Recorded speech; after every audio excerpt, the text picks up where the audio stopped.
안녕하세요. 바이오놀드입니다. 오늘의 영상 주제는 작년처럼 9월 조정장이 올까? 온다면 대처 방법은? 이라는 주제를 가지고 영상을 만들어 보았습니다. 그러면 여기 S&P 500 지수를 추정하고 있는 SPY ETF의 차트를 제가 가져와 봤습니다. 작년 2020년 9월 3일 날 이렇게 고점을 찍고 나서 근 한 달 동안 이제 마이너스 8%라는 이제 조정을 겪었는데요. 이때 S&P 500 지수가 이렇게 마이너스 8% 정도 하락을 하니까 뉴스에서 온갖 안 좋은 소식들 헤드라인으로 되게 많이 장식을 했었어요. 이제 뭐 제2의 뭐 금융위기가 올 수도 있다. 그동안 자산이 너무 거품이 많이 끼어가지고 주식 같은 게 거품이 많이 끼어가지고 이제 대세 하락장에 접어들 것이다 라고 해서 엄청난 공포 분위기가 또 형성이 됐었는데 다행히 이렇게 W자를 그리면서 다시 반등을 해서 9월 1일 이제 종가 기준으로 SPY ETF 같은 경우는 이제 451불로 이제 마감을 하였습니다. 그래서 작년 9월 3일 날 이렇게 가정을 했었을 때 9월 3일 날 진짜 이 꼭지에서 진짜 거의 속된 말로 이제 몰빵 투자를 한 사람도 그대로 그냥 쥐고 있었으면 그대로 그냥 매수한 상태로 두었으면 26%의 수익률을 이제 2021년 9월 이제 1일 날은 이제 26%의 수익률을 이제 얻을 수가 있었던 거죠. 그러니까 1년에 26%면 굉장히 좋은 이제 수익률이라고 생각하시면 돼요. 왜냐하면 워렌 버핏의 연평균 수익률이 이제 한 20%에서 한 25% 정도 사이 정도 된다고 해요. 물론 워렌 버핏은 이제 수년간 연평균 수익률을 그렇게 올렸던 거고, 요거 같은 경우 이제 1년 동안 작년 9월 3일부터 해서 지금 9월 1일, 2021년 9월 1일까지 해서 26%니까 워렌 버핏의 1년으로만 놓고 봤을 때는 워렌 버핏의 버금가는 엄청난 이제 수익률이라고 할 수 있겠습니다. 여러분들도 알다시피 S&P 500이 작년 이제 조정을 이렇게 받고 나서 굉장히 이렇게 좀 하락은 있긴 했지만 그래도 이렇게 꾸준히 상승한 것을 여러분들께서도 이제 알고 계시잖아요. 그래서 오늘의 영상 주제는 그러니까 작년처럼 이제 9월 달에 또 조정이 올 수 있겠냐라는 질문에는 그 누구도 이제 모른다라는 것이 되겠습니다. 그래서 지금 우리가 지금 요 시점에 있는데 2021년 9월 이제 2일 요 시점에 있는데 요 시점에서 또 이렇게 W자를 그리면서 뭐 조정이 올지 아니면 쭉 빠질지는 아무도 모른다라는 거예요. 워렌 버핏 형님도 주가를 예측하는 사람은 한 명도 못 봤고, 주가를 예측한 사람을 많이 봤지만 그걸 정확히 맞추는 사람은 한 명도 못 봤다라고 얘기할 정도로 경제학자들도 마찬가지고요. 그렇기 때문에 굉장히 주가 예측이라는 것은 제가 봤을 때는 불가능한 영역인 것 같아요. 뭐 한두 번은 뭐 맞출 수가 있겠죠. 그리고 뭐 지금부터 계속 곧 있으면 대세 하락장이 될 것이다라고 인디언 기후제처럼 계속 외치는 사람이 있을 때, 그 사람 말이 언젠가는 맞아 들어갈 수도 있겠죠. 뭐 대세 하락장이 딱 마침 오면은 그 사람이 계속 꾸준히 이제 외치고 있었을 때. 하지만 그렇게 이렇게 중구난방식으로 이렇게 찍어서 하는 거 말고 이렇게 정확히 맞출 수 있는 사람은 절대 없다라는 거 주식시장에서 여러분들께서 잘 알아두셔야 될 일이 되겠습니다.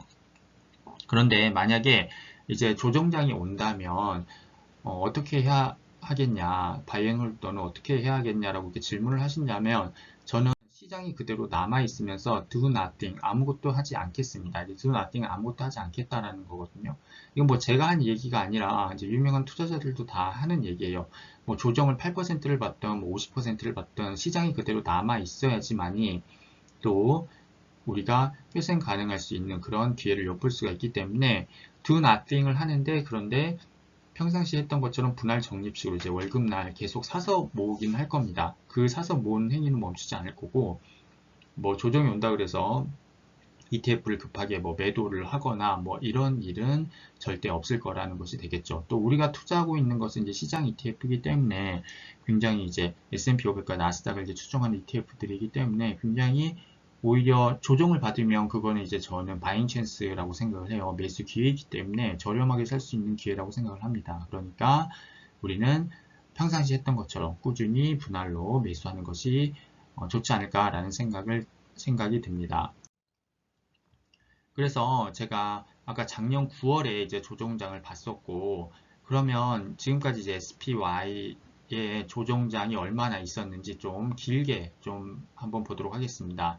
이거는 이제 한 달, 이제 월봉이 되겠고, 그렇게 해서 제가 이제 94년도부터 해서 1994년도부터 해서 지금 현재까지 2021년 9월달까지 이제 차트를 가져와 봤는데요. 2000년에는 여러분들도 알다시피 이제 닷컴 버블도 이렇게 있었어요. 그래가지고 마이너스 50%까지 이렇게 하락을 했었고 고점 대비해서 2008 금융위기가 또 있어가지고 이때도 마이너스 56% 이제 닷컴 버블과 이제 맞먹을 정도로 엄청난 이제 하락장을 이제 겪었습니다. 여러분의 자산에 이제 50% 가까이가 날아간다고 한번 생각을 해보세요. 얼마나 끔찍하겠습니까? 그런데 요 장을 이제 뭐 요때 이제 닷컴 버블 요 꼭지에서 뭐 이제 올인해가지고 들어갔던 투자자라고 할지라도 계속 이제 더 꾸준히 이제 분할로 더 매수를 하고 이렇게 금융위기를 또 거치고 대략 한 이게 이제 닷컴 버블과 금융위기의 이제 정고점을 회복하는데 대략 한 13년 정도가 이제 걸렸어요. 그리고 나서 이제 현재까지 그래서 190%라는 이제 엄청난 경이로운 이제 수익률을 지금 올리고 있는데 그렇기 때문에 오히려 물론 닷컴 버블과 2008 금융위기를 겪으면서 힘든 시기이긴 하겠지만 시장은 언제든지 다시 반등해서 올라온다. 우리 여기 코땡땡 같은 경우도 코땡땡은 이제 어떤 시스템 리스크는 아니었어요. 닷컴 버블과 금융위기 같은 경우는 워낙 이거는 좀 시스템 리스크였기 때문에 회복하는데 시간이 오래 걸렸고 코땡땡은 이제 처음에는 이제 그 바이러스가 터져가지고 굉장히 이제 세상이 망할 것처럼 이제 됐지만 그래도 백신도 나오고 치료제도 나오면서 이제 주가가 굉장히 많이 빠르게 뭐 이례적으로 굉장히 많이 빠르게 이제 반등을 한 케이스가 되겠고 닷컴 버블과 이제 2008 금융위기는 어떻게 보면 이제 자산에 이제 어떤 버블, 그러니까 거품이 껴서 이제 굉장히 시스템 리기, 막 은행도 막 파산하고 투자은행도 막 파산하고 막 많이 그런 이벤트가 있었잖아요. 그렇기 때문에 회복하는데 조금 시간은 걸렸지만 그래도 다 회복을 하고 이렇게 시장을 올라왔다라는 것이 되겠습니다. 그래서 사실 저는 이렇게 뭐 우리가 지금 요게 또 이제 지금 2021년 9월 지금 초 9월 2일이 요게 이제 꼭지일 수도 있어요, 여러분. 뭐 모르죠. 뭐 닷컴 버블 제2의 닷컴 버블 정말 터질 수도 있고 뭐 2008 금융위기가 안 온다라는 보장이 없어요. 누구도 모르죠. 그렇기 때문에 항상 저는 우리가 여기 꼭지일 수 있기 때문에 지금 목돈이 있으신 분들은 뭐 12등분인지 이든지 24등분인지 나눠서 매수를 하라고 저는 항상 이렇게 말씀을 드립니다. 왜냐면 여기 닷컴 버블 때 이제 예를 들면 이때 이제 고점에서 그냥 올인해가지고 분할로 계속 이제 타서 들어가는 것보다는 그냥 처음부터 해서 분할로 시작을 해서 들어가게 되면은 평단가가 계속 이제 낮춰지고 하면서 이제 13년 동안 이제 기다리지 않아도 더욱더 빨리 이제 평단가가 낮아지는 효과 때문에 더 빨리 이제 그 자기의 평단가 이상을 회복할 수 있는 이제 기회가 있기 때문에 여러분들께서 항상 한 번에 몰빵 투자하지 마시고요. 항상 목돈이 있더라도 분할로 나눠서 투자를 하셨으면 좋겠습니다. 왜냐하면 이런 닷컴 버블과 2008 금융위기 같은 것들이 또 오지 말란 법이 없기 때문에 그렇다라는 거죠. 하지만 저도 뭐 예측하는 것은 아니고요. 그냥 만약에 그런 상황이 오게 되면 우리는 그냥 꾸준히 우리가 했던 것처럼 시장에서 do nothing 어떤 것도 하지 않고 단지 우리가 평상시 했던 것처럼 이제 분할로 계속 적립해서 모아가면은 결국은 이렇게 대세 상승장이 또 과실을 이제 따먹을 수가 있다는 것이 되겠죠. 그래서 오늘의 결론은 바로 do nothing 하되 이제 평상시처럼 분할 적립식으로 꾸준히 이제 ETF든 주식이든 사 모으자라는 것이 오늘의 결론이 되겠습니다. 궁금한 점은 댓글로 남겨주시고요. 오늘도 영상 시청해주셔서 감사합니다. 이상 바이애놀드였습니다.